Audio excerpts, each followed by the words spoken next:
장에서 요나단이 부친 사울이 다윗을 죽이란다라는 걸 명확하게 확인했고, 그것을 이제 다윗에게 알려줌으로 말미암아 다윗이 도망칠 수 있게 도와줬습니다. 다윗의 망명 생활이 이제 시작되는 겁니다. 그리고 오늘 본문은 이제 급하게 도망친 다윗과 그의 수하들은 노비라는 이제 지역에 이르게 되었고, 너무 급하게 도망치는 바람에 먹을 것을 따로 챙겨오지 못해가지고 다윗이 홀로 아히멜렉 제사장을 찾아가서 떡을 달라고 합니다. 있는 것 좀 주십시오 하고, 그래서 아히멜렉 제사장이 보통의 떡은 없다, 보통의 떡은 없고 진설병만 남아있다라고 얘기하죠.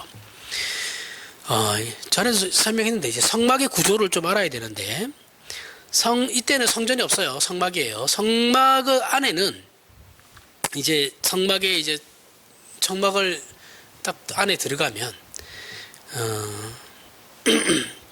뜰 아니에요. 뜰 안에 있는 그 성막이에요. 천막, 말 그대로 천막 쳐져 있는 거기에요.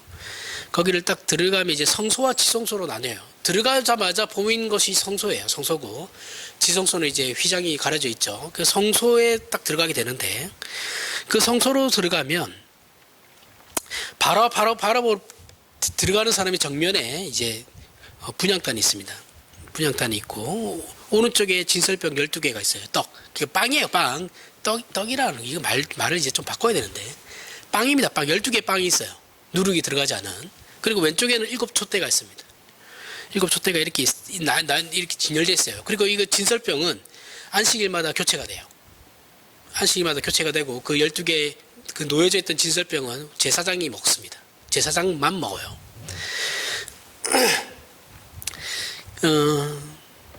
근데 그 다윗이 그 진설병이라도 달라고 하는데, 제사장이 야, 이거 제사장만 먹어야 돼, 너희 못 먹어, 이렇게 하지 않아요. 그 너희가 여자만 가까이 하지 않았으면, 3일 동안 여자만 가까이 하지 않았으면, 그 여자를 가까이 하지 않았다는 거 무슨 말인지 아시죠? 그 관계만 하지 않았으면 내가 이 떡을 너희에게 줄 수 있다, 너희도 먹을 수 있다, 이거예요. 이거 율법에 반하는 입니다. 이거. 그죠? 율법에서는 제사장만 먹을 수 있는 거거든요. 근데 제사장조차도 아니야, 너희도 먹을 수 있어, 먹어도 돼, 이렇게 얘기하는 거예요. 부정한 일만 하지 않았으면. 신기하죠? 다윗의 이런 행동은 의식법을 분명히 어긴 거예요. 제사 의식에 대한 법, 의식법이에요. 그걸 의식법이라는데, 제의라고도 하고 의식법이라고도 합니다. 분명히 어긴 죄입니다, 죄. 그런데 이 문제를 예수께서 직접 변호하시죠. 그죠? 예수님도 이 다윗의 이 문제를 가지고 와서 제자들을 변호하세요. 야, 다윗도 이렇게 했잖아. 근데 그때 하나님이 뭐가 문제 삼았냐? 안 삼았잖아. 근데 왜 너네들이 난리야? 이거 예수님이 이거 그대로 인용하시거든요. 어디 그 기사 장면이 이제 우리가 마태복음에서 했었는데, 마태복음에 등장하죠. 12장에 1절에서 8절. 그때 예수께서 안식일에 밀밭 사이로 가실 때 제자들이 시장하여 이삭을 잘라 먹으니 바리새인들이 보고 예수께 말하되, 보시오, 당신의 제자들이 안식일에 하지 못할 일을 하였나이다. 예수께서 이르시되, 다윗이 자기와 그와 함께한 자들이 시장할 때 한 일을 잃지 못하였느냐? 그가 하나님의 전에 들어가서 제사장 외에는 자기나 그와 함께한 자들이 먹어서는 안 되는 진설병을 먹지 아니하였느냐? 또 안식일에 제사장들이 성전 안에서 안식을 범하여도 죄가 없음을 너희가 율법에서 잃지 못하였느냐? 내가 너희에게 이르노니 성전보다 더 큰 이가 여기 있느니라. 나는 자비를 원하고 제사를 원하지 아니하노라 하신 뜻을 너희가 알았더라면 무지한 자를 정죄하지 아니하였으리라. 인자는 안식일의 주인이라 하시니라. 자, 다윗의 진설병을 먹은 사건이 안식일에 이삭을 잘라 먹은 제자들을 비판하는 바리새인들에 대한 예수님의 대답으로 인용되고 있어요. 그죠? 율법을 어긴 죄라면 죄인데 예수께서 괜찮다라고 말씀하시는 거예요. 예수님이 하나님이신데 하나님께서 직접 괜찮아, 문제 없어, 아무 문제 없다, 이렇게 얘기하시는 거거든요. 이게 무슨 말이에요? 이거 뭐예요? 어떻게 하라는 거예요? 그 이유가 뭐냐면, 나는 자비를 원하고 제사를 원하지 아니하노라 라는 겁니다. 이것 때문이고, 그리고 인자는 안식일의 주인, 내가 안식일의 주인인데 누가 누굴 뭐라 해? 내가 괜찮다고 하는데, 뭐 이런 거예요. 그래서 기독교 신자들이 정말 많이 오해하고 있는 율법과 은혜라는 주제를 가지고 오늘 본문을 이제 살펴볼 겁니다. 로마서 7장 7절에서부터 10절에 저희 아내가 로마서를 계속 강의해달라고 그러는데 제가 로마서 인용을 제일 많이 해요. 굳이 강의할 필요가 없는데 계속해서 해달라고 해서 아니 뭐 여기서 다 하는데 굳이 또 할 필요가 있나 라는 생각을 해서 잘 들으세요. 그냥 할 때. 그런즉 우리가 무슨 말을 하리요? 율법이 죄냐? 그럴 수 없느니라. 율법으로 말미암지 않고는 내가 죄를 알지 못하였으니 곧 율법이 탐내지 말라 하지 아니하였더라면 내가 탐심을 알지 못하였으리라. 그러나 죄가 기회를 타서 계명으로 말미암아 내 속에서 온갖 탐심을 이루었나니 이는 율법이 없으면 죄가 죽은 것임이라. 전에 율법을 깨닫지 못하였을 때에는 내가 살았더니 계명이 이름에 죄는 살아나고 나는 죽었도다. 생명에 이르게 할 그 계명이 내게 대하여 도리어 사망에 이르게 하는 것이 되었도다. 자, 율법은 그 자체로 선하고 옳은 것이다 라고 바울은 얘기해요. 그 옳다라는 건 예로 율법이 탐내지 말라 라는 말로 탐심이 죄라는 것을 가르친다라는 것이 옳다라는 거예요. 자, 율법이 야 너네 탐심을 가지면 안 돼라고 얘기했기 때문에 탐심을 가지는 게 죄라는 것이 우리 속에 있다. 아, 이게 죄로 인식이 되는 거예요. 이해하시죠? 원래는 그런 게 몰랐는데 하나님께서 야 너네 이웃의 것을 탐내면 안 돼 이렇게 얘기하시니까 아, 우리가 이웃의 것을 탐내는 건 죄구나라고 인식을 하게 된다라는 거예요. 그건 옳은 거다라는 거죠. 그죠? 그런데 문제는 율법이 탐심이 죄라는 것을 지적했죠. 우리가 이웃의 것을 탐하는 것이 죄라는 것을 율법이 지적했단 말이에요. 너 이거 죄야, 너네 하면 안 돼. 그런데 우리 안에 탐심을 해결해 주지는 않아요. 자, 생각해 보세요. 율법을 지키라고 하는 것은 이웃의 것을 탐내면 안 돼라는 것이 죄라는 것을 알게 하지만 그 율법이 우리가 탐심을 내는 걸 막아주지는 못해요. 그죠? 오히려 사람이 청개구리죠. 하지 말라면 더 하고 싶은 거예요. 이 사람 심리예요. 이 못된 사람 심리입니다. 누구나 다 그래요. 하지 말라면 더 하고 싶어져. 중고등학교 때 술, 담배 하지 말라면 그렇게 더 하고 싶어요. 냅두면 됩니다. 냅두면 돼요. 그냥 나는 분명히 하지 말라고 했다라고 하고 냅두면 지네 알아서 다 해. 생각이 있는 놈들이면 다 알아서 해결돼요. 없는 놈들이면 끝까지 가는 거고. 율법에 문제가 있는 것이 아니에요. 율법 자체는 아무런 문제가 없어요. 아무런 문제가 같이 중립적인 겁니다. 율법은 말 그대로 중립이에요. 율법이 등장하자 죄가 살아나요. 이것이 죄라고 하는 것을 인식시키자 내 안에서 죄가 더 발동한다고요. 죄니까 하면 안 되는데 더 하고 싶은 거야. 바람을 피우면 안 되는데 하지 말라고 하니까 더 바람을 피우고 싶어지는 거예요. 나는 그렇게 되면서 나 자신은 오히려 죽더라는 거예요. 내가 살고 죄가 죽어야 하는데 율법으로 말미암아 나는 살아나고 죄가 죽어야 되는데 죄가 살아나고 오히려 죄가 더 도단하고 나는 죽더라는 거죠. 내가 죄에게 항상 지니까. 그런 일이 일어나더라는 거예요. 바울의 말은. 생명에 이르게 할 그 계명이 내게 대하여 생명에 이르게 할 계명, 율법이 내게 대하여 오히려 사망에 이르게 하는 것이 되었도다. 이것이 율법의 문제라는 거예요.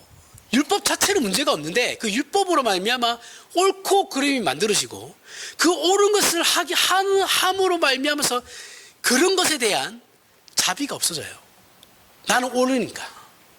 나는 옳고 너는 틀렸으니까 심판과 정죄가 일어나기 시작한다는 거예요. 그게 죄를 만들어낸다는 거예요. 율법 자체는 문제가 없지만 율법이 우리 안에 들어옴으로 말미암아서 우리가 죄를 만들어 생산해낸다는 거예요. 로마서 7장 11절에 죄가 기회를 타서 계명으로 말미암아 나를 속이고 이 얘기하죠 바울이. 그것으로 나를 죽였느니라. 율법은 지키지 못할 뿐만 아니라 그 가르침을 적극적으로 수용해서 유익을 보지 못하고 오히려 반대로 죄를 촉발시킬 뿐만 아니라 율법을 지킨다고 해도 내 죄가 해결이 되지 않더라는 거예요. 그 가르침을 내가 적극적으로 수용해가지고 내가 유익을 봐야 되는데 이 율법이라는 것이 오히려 내 안에 죄를 살아나게 만들고 그 율법을 내가 만약에 지킨다고 해도 바울은 율법을 지켰죠. 그렇죠? 율법을 지킨다고 해도 그 율법이 내 죄를 해결해 주지를 못하더라라는 거예요. 이것이 바울이 자신이 직접 경험해서 나온 기록인 겁니다. 확인인 거예요. 먼저 율법이 죄를 지적하고 깨우치게 하지만 그 죄를 해결하지 못한다는 것을 우리는 너무 잘 알고 있죠.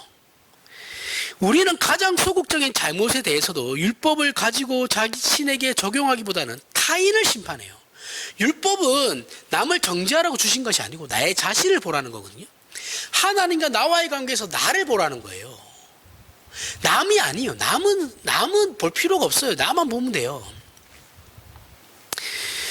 근데 우리는 나를 보지를 못하고 자기 객관화는 안 되는데 남에 대한 객관화는 죽으라고 하잖아요. 그죠?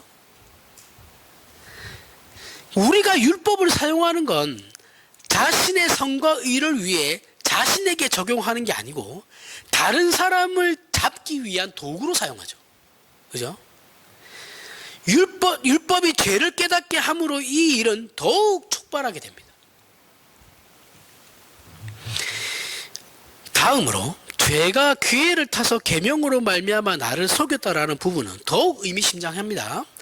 이 율법은 지켜도 문제예요. 사실은 율법은 선한 것인데 하나님께서 주신 것이기 때문에 선한 것이지만 이 율법을 지키는 것도 문제라고요. 왜요? 이게 바울이 전생애를 통해서 이제 깨달은 거예요. 깨달은 걸 기록한 건데 그가 진심으로 율법을 지키고 진정으로 하나님의 편을 들어서 바울이 한 일이 뭐예요? 결국은 바울이 바리새인 때 율법을 지키고 자신의 일이 진짜 하나님의 일이라고 하나님만을 나는 편들고 있다라고 해서 하면서 한 일이 뭐예요? 사람 죽이는 거였잖아요. 스데반 치러 죽였잖아요. 그 다음 뭐 했어요? 다메섹으로 가가지고 기독교인들 다 죽이러 가려고 했잖아요. 그렇죠? 가다가 그 도상에서 예수 그리스도를 만난 거잖아요. 얘가 한 일이 뭐예요? 바울이 한 일이. 결국 나는 율법을 철저하게 지켰어. 나는 하나님의 편이야. 라고 해서 한 일이 사람 죽이는 거라고요. 똑같습니다. 한국교회.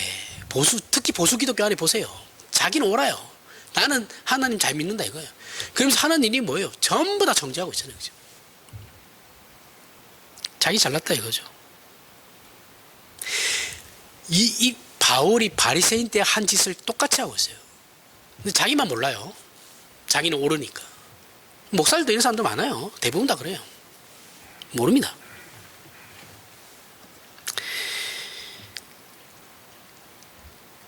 율법을 지키면 하나님을 찾게 되고 선해지는 게 아니에요. 아니고 자기 의만 강해져요. 나만 옳다 이거예요. 나만. 그래서 여기서 바울이 하는 말은 율법이 문제가 아니라 우리 안에 죄가 문제라는 거예요. 율법은 선한 건데 그것이 그래서 늘 하는 말이 사람에게는 아무리 좋은 것을 선한 것을 지워줘도 그걸 죄로 만드는 능력이 있어요. 사람은. 왜요? 우리 자체가 부패했기 때문에 그런 거예요. 전적으로 부패했기 때문에 어떠한 선이 우리 안에 왔다 할지라도 그건 부패로 나아가는 겁니다. 그래서 그 어떤 종교도 만들어지는 그 순간부터 타락해요. 기독교라고 안 그런 거 아닙니다. 기독교가 지금 요망요꼬라지가 된 건 어찌 보면 당연한 거예요. 타락하니까요. 무조건 타락하게 되어 있어요. 그 사람이 그렇게 만들어가는 거예요.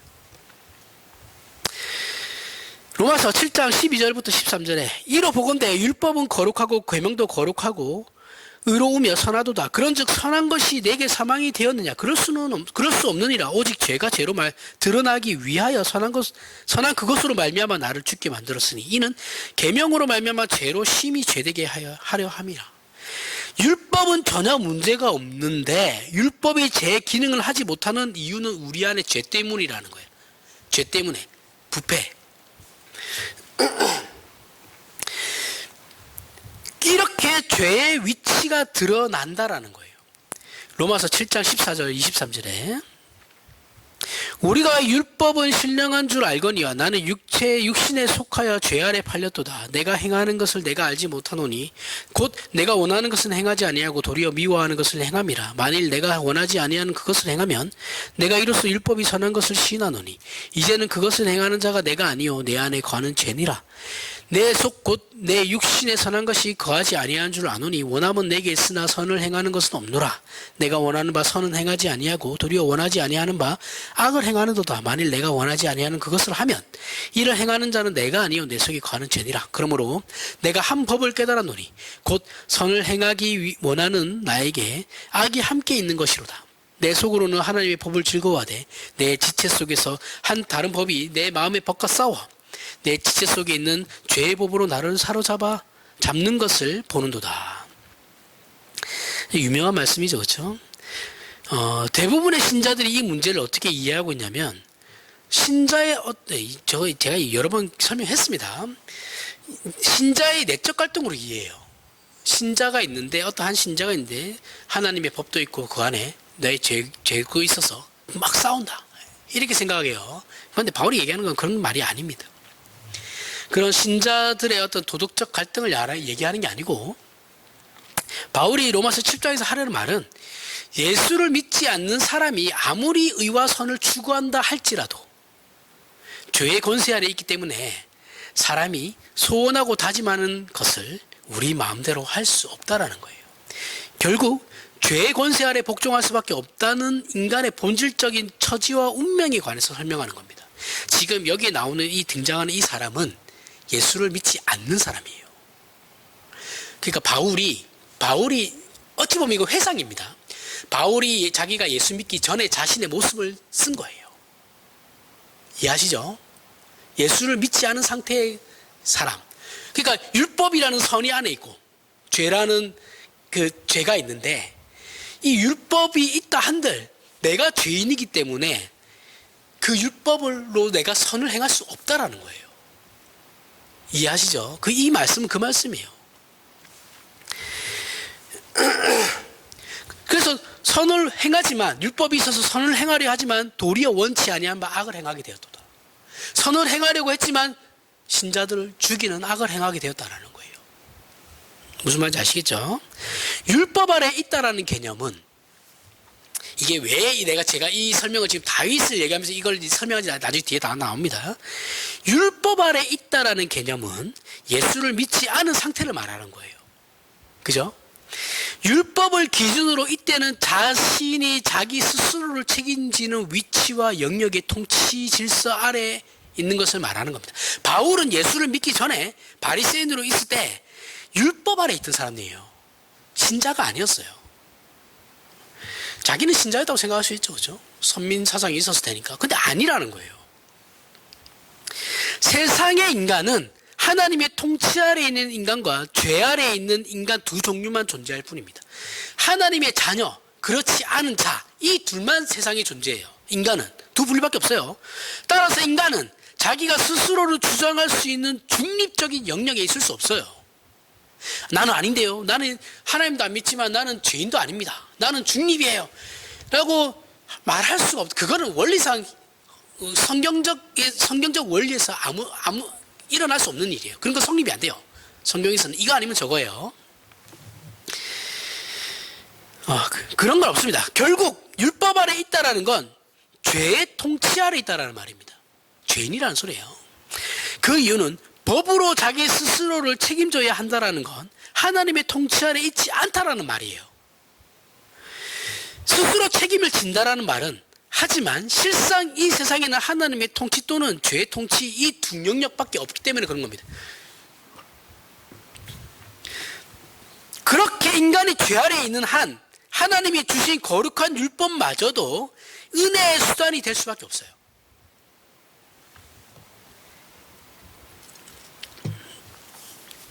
될 수 없어요.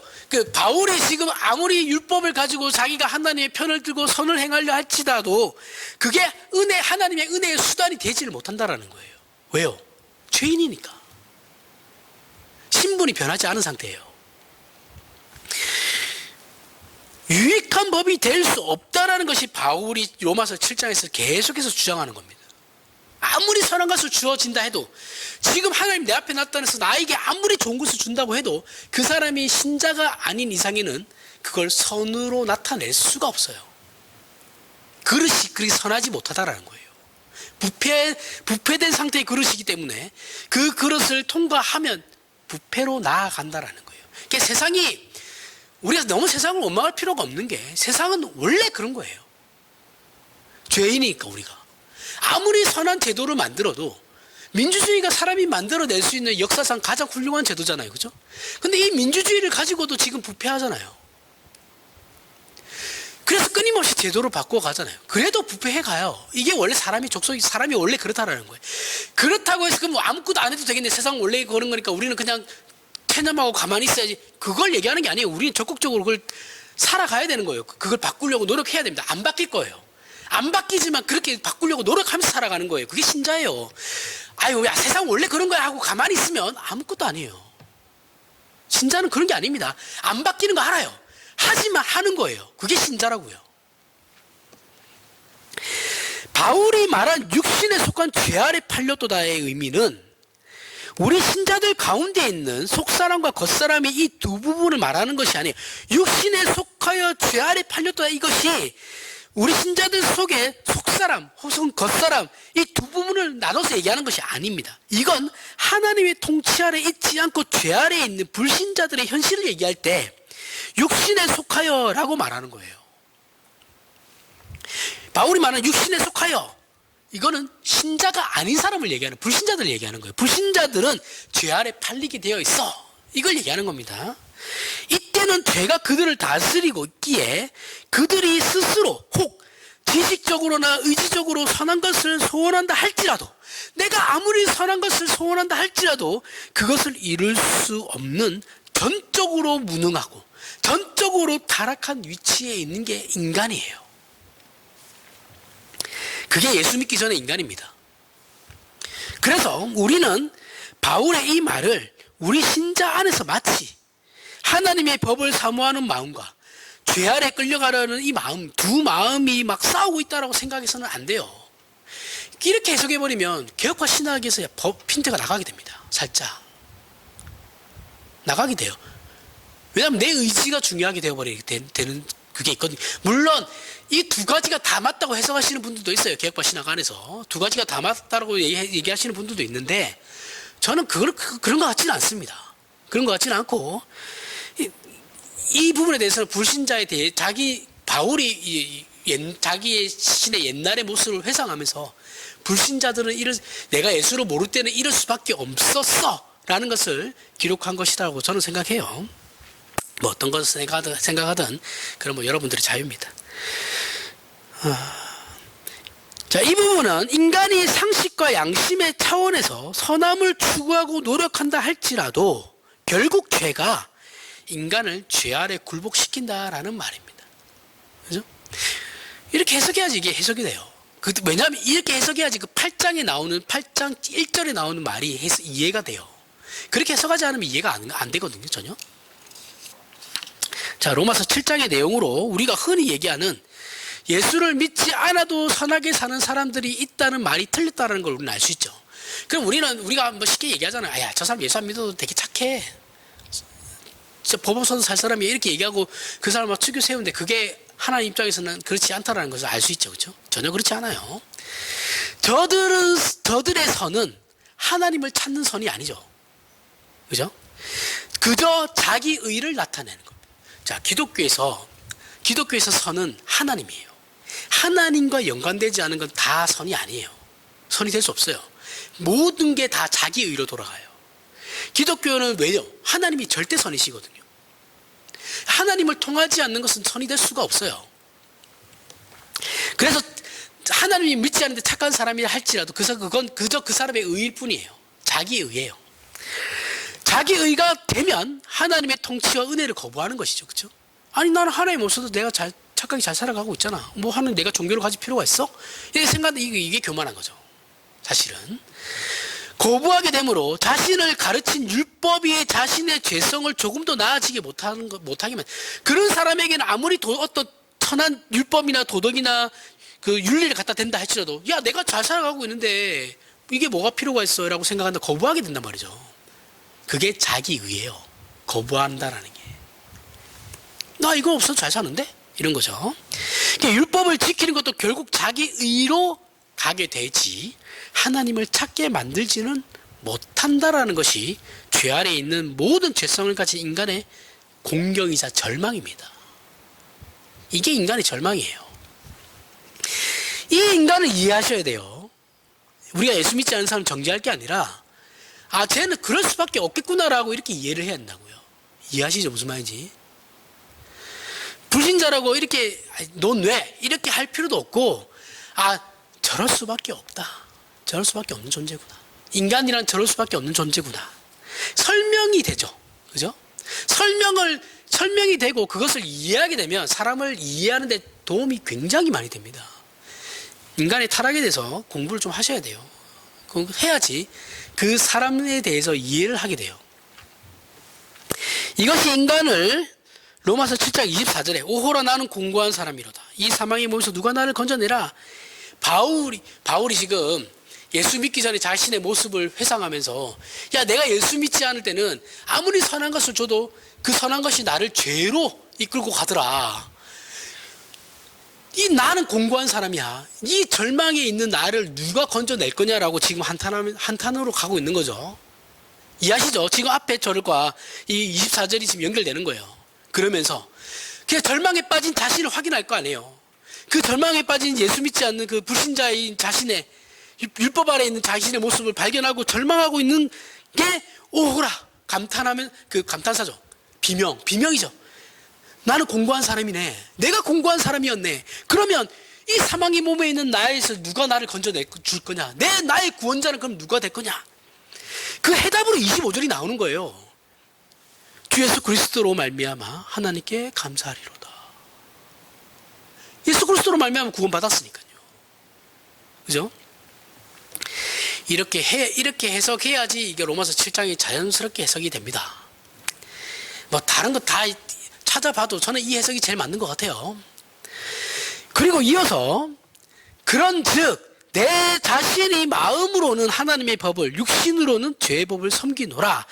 자 25절에 보면 누가 나를 건져내려 해놓고 예수 그리스도가 나를 건져주셨으니 감사한다라고 얘기했어요. 그죠?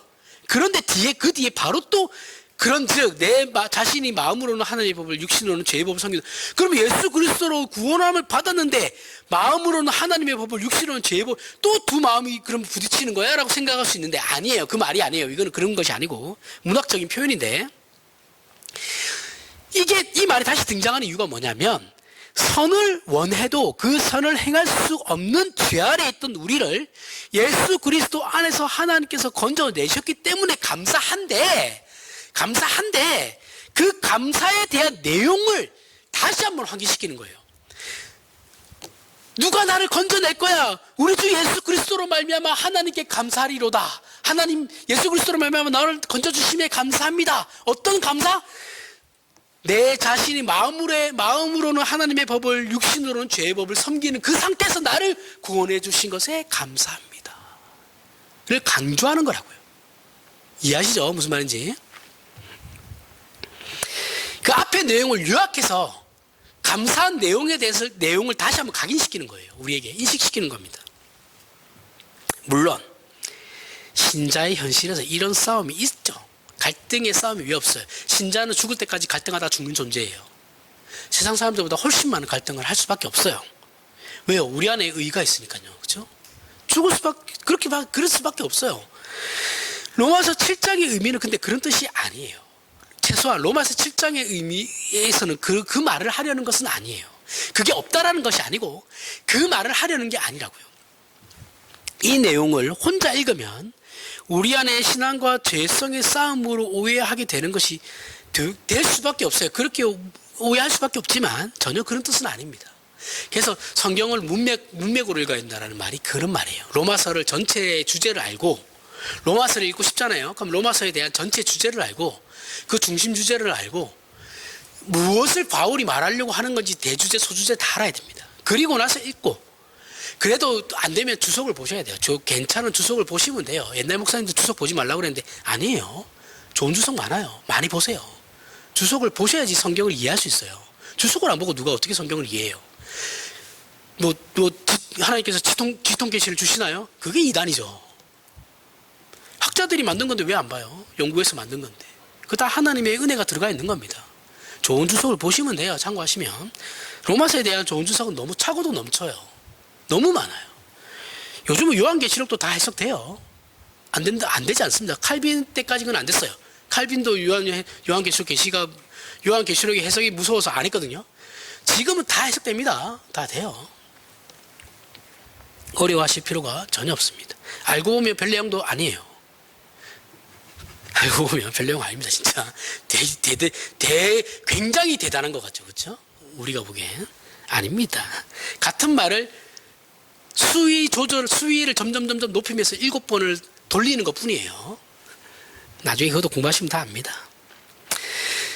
로마서 8장을 보면 이게 더 분명해지거든요. 로마서 8장 1절이죠. 자, 앞에서 얘기했죠. 야, 내가 이런 사람이었어. 이 사망의 모습 누가 나를 건져낼 거야? 예수 그리스도로 말미암아 하나님께 감사해. 하나님이 예수 그리스도를 통해서 나를 건져내 주셨어. 어떤 거? 내 마음, 내 자신이 마음으로는 하나님의 법을, 육신으로는 죄의 법을 섬기는 그 상태에 있는 나를 건져 주신 거야.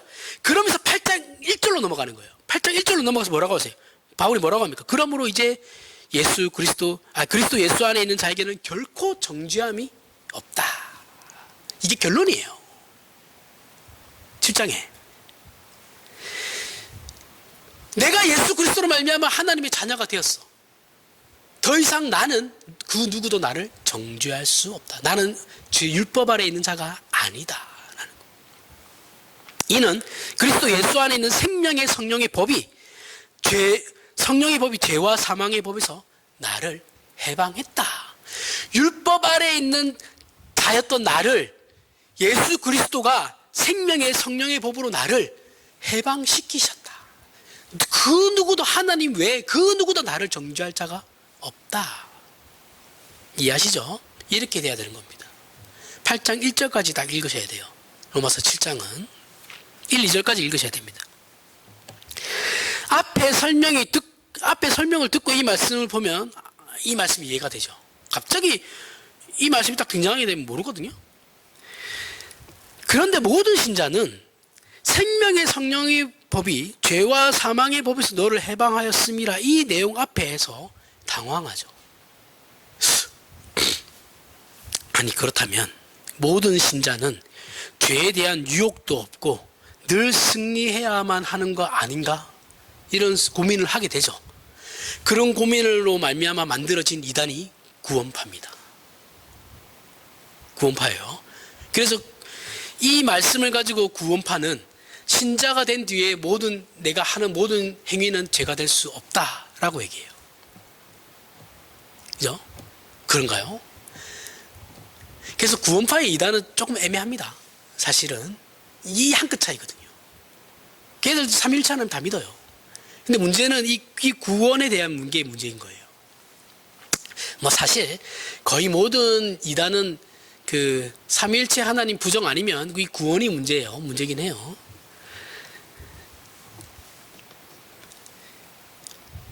하지만 우리는 항상 그 유혹도 있고 항상 진단 말이에요. 그죠? 현실에서. 이 의문이 들죠? 야, 현실과 너무 다른 말을 하고 있지 않나? 왜 우리 현실이 그렇지 않으니까. 그럴 수밖에 없죠. 그렇게 생각할 수밖에 없죠. 여기서 바울이 하는 말의 의미는 뭐냐면 모든 신자는 이제 하나님의 통치로 넘어왔다라는 말이에요. 내가 죄를 안 짓는 상태가 된 게 아니고 내가 죄 아래에서 죄의 통치를 받고 있던 입장에서 하나님의 통치를 이제 받는 입장이 되었다. 신분이 바뀌었다라는 걸 얘기하는 거예요. 하나님 나라의 백성이 되었다라는 것을 말하는 겁니다. 신분과 위치와 운명에 대해서 얘기하고 있는 거예요. 바울은. 구원파처럼 내가 진짜 죄를 짓지 않는 그런 상태가 되었다. 그게 아니에요. 우리의 원죄는 그대로 남아있어요. 우리의 부패함은 그대로 남아있어요. 하지만 우리는 하나님의 통치를 받는 자들입니다. 우리는 구원을 하나님의 통치의 영역으로 그래서 이해할 줄 알아야 돼요. 구원이라는 게 내가 구원받아서 죽으면 천당 간다 이게 아니고 내 삶 전체가 하나님의 통치를 직접적으로 받고 있구나라는 것을 알아야 된다고요. 우리가 전에는 죄가 통치하는 자리에 있다가 하나님께서 통치하시는 은혜의 자리로 온 거거든요. 그래서 우리 같은 잘못을 할지라도, 믿지 않는 자와 믿는 자가 같은 잘못을 할지라도 대우가 달라요. 하나님의 대우가. 그게 하나님의 통치 아래, 은혜 아래 있는 자들입니다. 율법 아래 있는 자들은 스스로 자신을 책임져야 되죠. 그죠? 누가 책임져 주지 않아요. 부모가 없다 그랬죠. 그죠? 버림받은 아이들이. 유기된 자들. 유기된 자를 하나님이 적극적으로 버리신 게 아니에요. 지네들이 안 따라온 거예요. 그죠? 지네들이 선택한 거예요. 지네들이 선택한 거예요. 거기에 대해서 뭐 하나님 원망할 필요 없어요. 유기된, 내버려둔, 간섭하지 않으시는, 뭐 그런 거죠. 하지만 더 깊이 들어가 확인해 보면, 거기는 죄가 통치하는 자리죠. 그죠? 그들은 죄의 통치를 받아요. 하지만 은혜는 그런 자리에 있던 우리를 하나님께서 당신님의 통치 아래로 부르신 거예요. 여기가 죄의 자리고 여기가 은혜의 자리면 여기서 하나님께서 예수 그리스도를 통해서 빼봐가지고 여기다 옮겨 놓으신 거라고요. 운명이 달라요. 신분이 다른 거예요. 하나님의 통치 아래 들어와야 율법은 하나님의 뜻의 통로가 되는 겁니다. 하나님을 더 많이 아는 통로가 되는 거예요. 자, 여기에서 아무리 하나님께서 율법을 쏟아 부어줘 봐야 이 율법은 부패함으로 나간다 그랬죠. 그렇죠? 근데 이렇게 하나님께서 끄집어가지고 요를 옮기셨어요. 은혜의 자리로. 하나님의 통치의 자리로. 요때부터는 하나님의 율법이 통과되게 되면 이게 선으로 나아가는 겁니다. 이 큰 차이가 있어요. 그래서 신자는 선을 행할 수 있어요. 죄도 행할 수 있지만 동시에 선도 행합니다. 왜요? 하나님의 통로가 되기 때문에 그런 거예요. 이해하시죠? 이게 엄청난 차이거든요. 같은 선한 일을 해도 신자가 하는 것과 불신자가 하는 게 달라요. 우리 선자가 하는 건 선이 돼요. 왜요? 하나님이 절대선이시니까. 하나님으로 말미암아 나온 거니까. 근데 불신자는 하나님이 아무리 선을 주입해도 부패한 상태이기 때문에 그냥 부패로 나가는 거예요. 이 차이가 큽니다.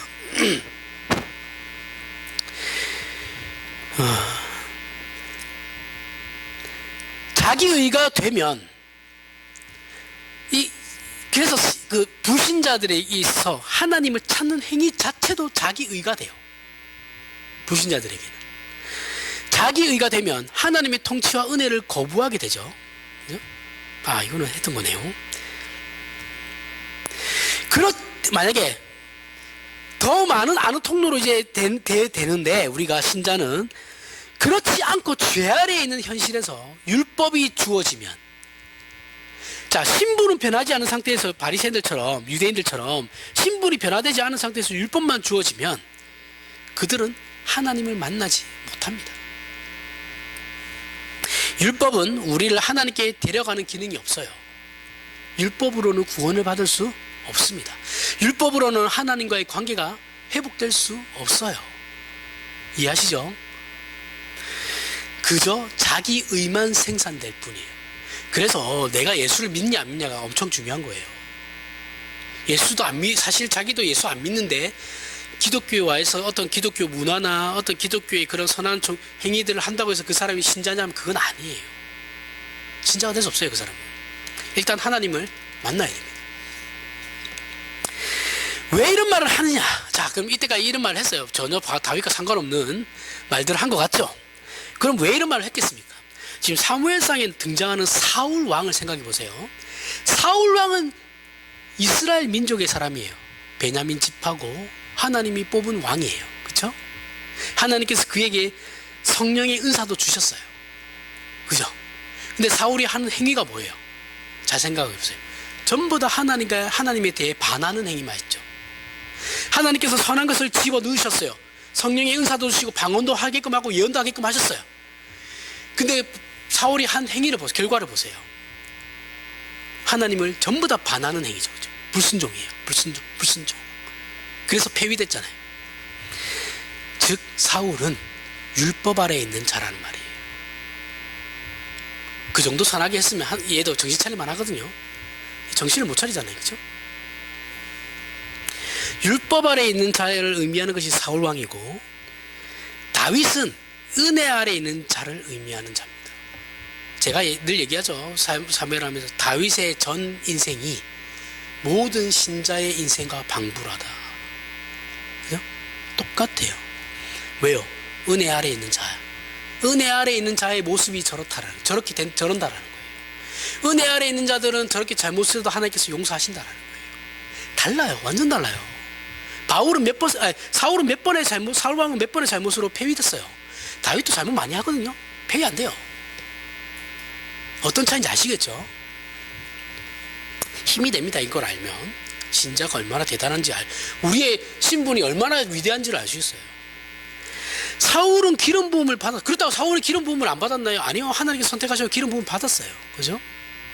이스라엘의 왕이 되었고 하나님으로부터 은사도 받았습니다. 그가 율법 아래 있는 자의 전형인 것이 드러나기 시작해요. 하지만 그가 왕이 되고 처음 사울의 잘못을 볼까요? 그가 왕이 되고 처음 블레셋과의 전투에서 승리해서 자신이 왕인 것을 증명해요. 민족에게. 자신 이스라엘 앞에서. 야, 봤냐? 이게 왕이야. 내가 너희의 왕이야. 증명했거든요. 하지만 블레셋과의 전쟁은 끝나지 않아요. 다윗이 왕이 됐을 때는 다 해결되거든요. 평화로웠어요. 다윗이 왕이 된 뒤에 주변 국가들의 모든 것이 다 정리돼요. 사울은 그렇지 못했죠. 결국 블레셋에 의해서 죽게 돼요. 전쟁이 끊이지 않아요. 그죠? 다르죠?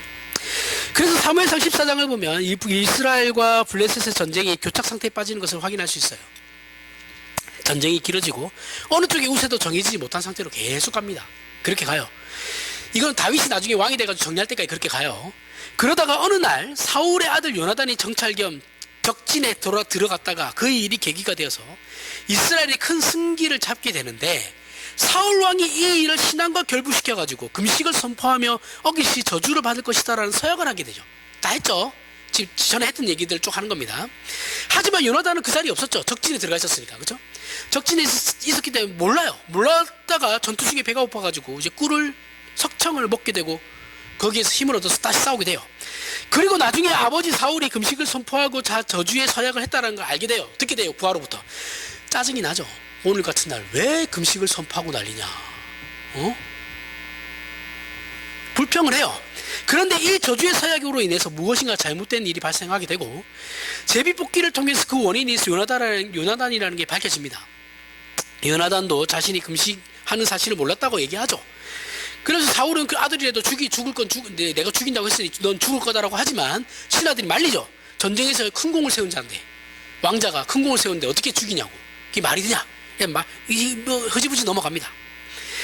이런 일들이나 이스라엘 백성이 전쟁 중에 가축을 피 있는 채로 잡아먹는 사건이 발생했는데, 피채 먹으면 안 돼요. 피채 먹으면 안 되는데 사울이 이 일을 교묘하게 빠져나가기 위해서 돌을 쌓아 마치 희생제물을 드리는 제단을 임시로 만들어서 그걸 먹게 함으로 자신들은 피 있는 채로 먹은 것이 아니라 제사를 드린 것일 뿐이다 우기면서 어떻게든 율법에 저촉되지 않으려고 애를 쓰는 모습이 나와요. 그러나 사무엘상 15장에 가면 아말렉을 진멸하라는 하나님의 말씀을 사울 왕이 제대로 순종하지 않자 사무엘이 뭐라고 합니까? 순종이 제사보다 낫습니다. 거역하는 것은 사신 우상에게 절하는 것과 같습니다. 같은 꾸중을 하면서 왕이 폐위돼요. 하나님께서 버리셨다고 얘기하죠. 사울 왕이 그렇게 자기 입장에서는 힘을 다해서 율법을 지키려고 애를 썼어요. 그죠? 눈 가리고 아웅이긴 했지만 어쨌든 사울 입장에서는 애를 무지 썼어요. 썼지만 하나님께 순종하는 자리로는 그가 나아가지 못했다라는 거예요. 왜요? 율법 아래 있는 자리니까요. 은혜 아래 있는 자들은 나아갔겠죠. 그렇게 그 정도 되면. 율법 아래 있는 자리에서 안 나아갔다라는 거예요. 하나님과의 연결고리를 얘는 만들어내지 못했어요. 이 사울왕과 대비해서 다윗은 다릅니다. 은혜 통치 아래 있는 자예요.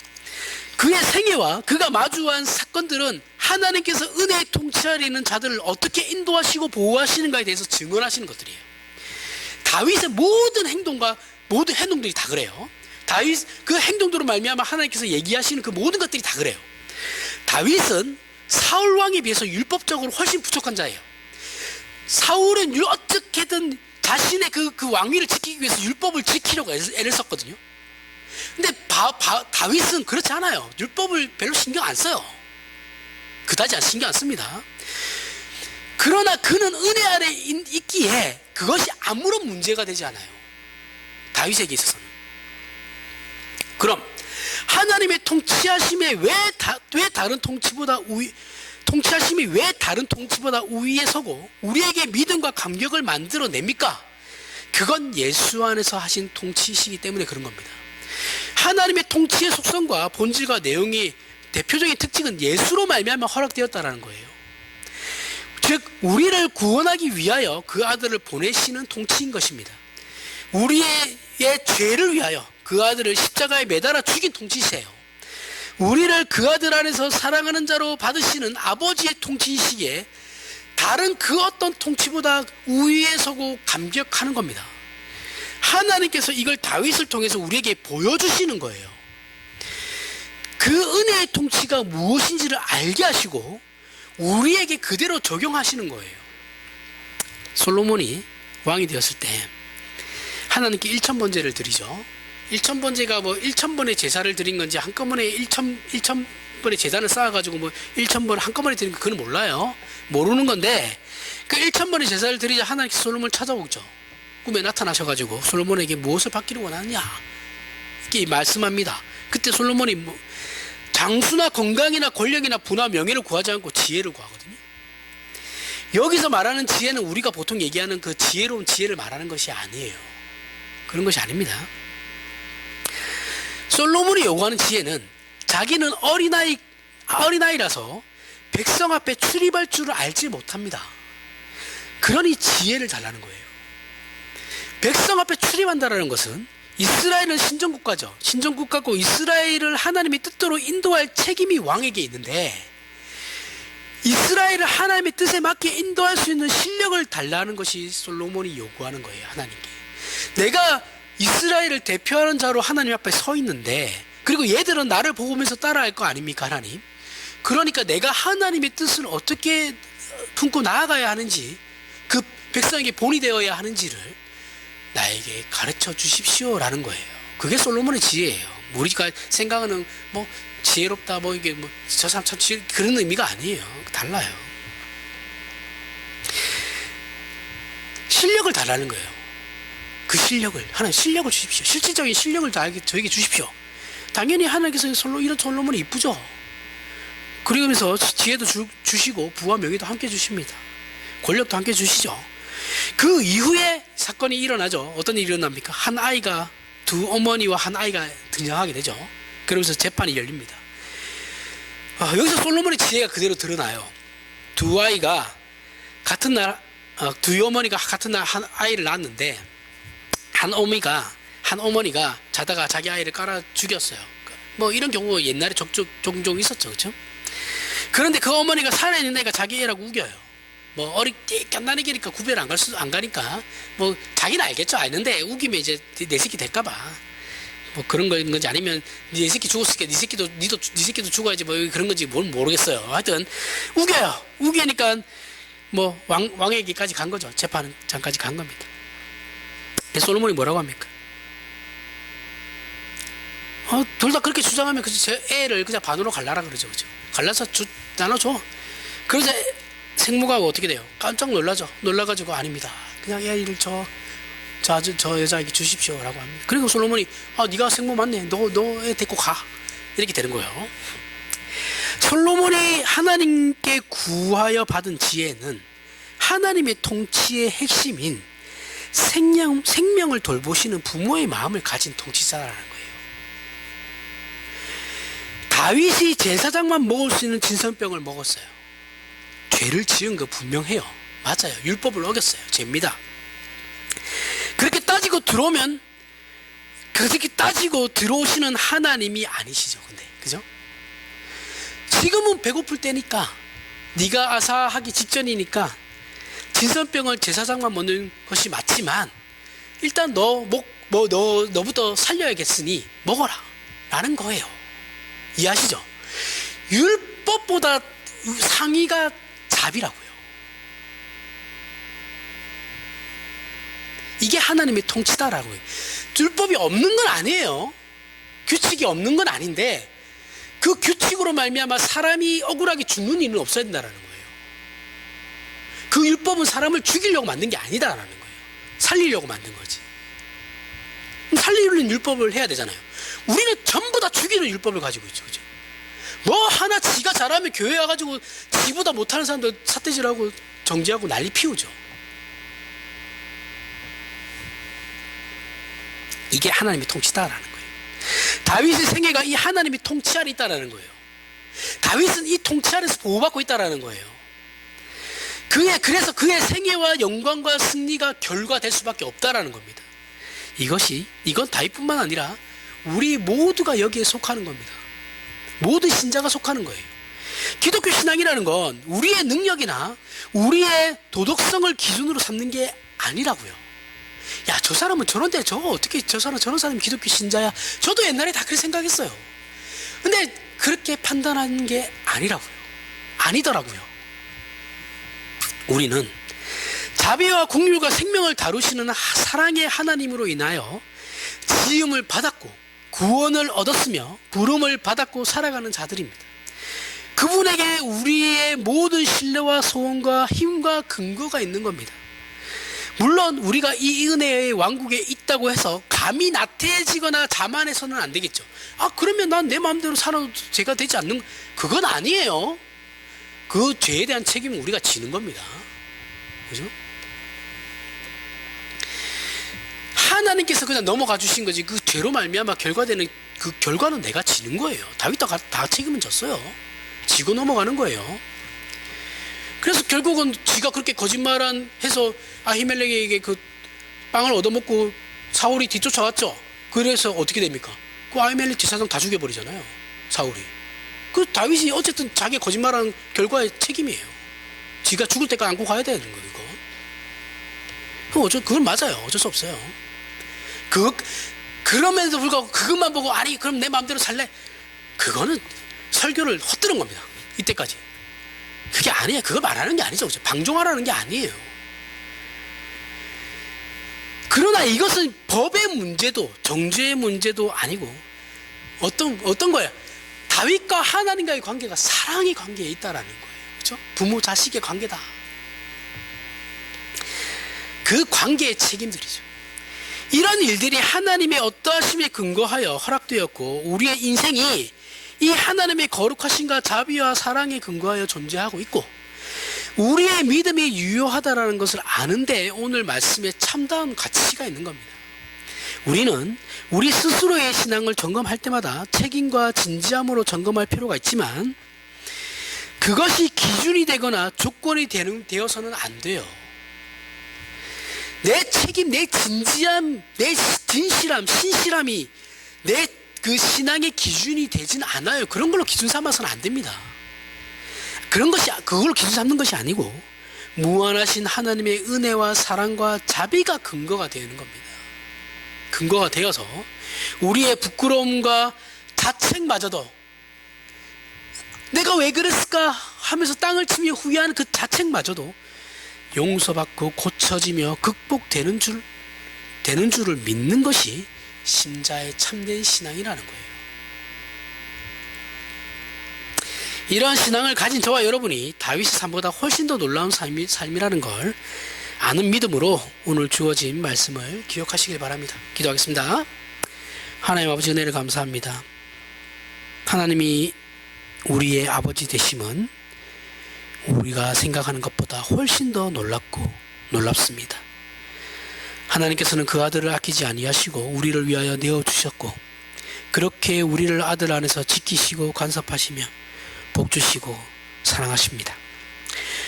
우리가 우리를 점검해서 부끄러운 하나님 앞에 부끄러운데 우리가 우리를 점검해도 부끄러운데 하나님 앞에서 우리 중에 누가 자신 있는 자가 있겠습니까?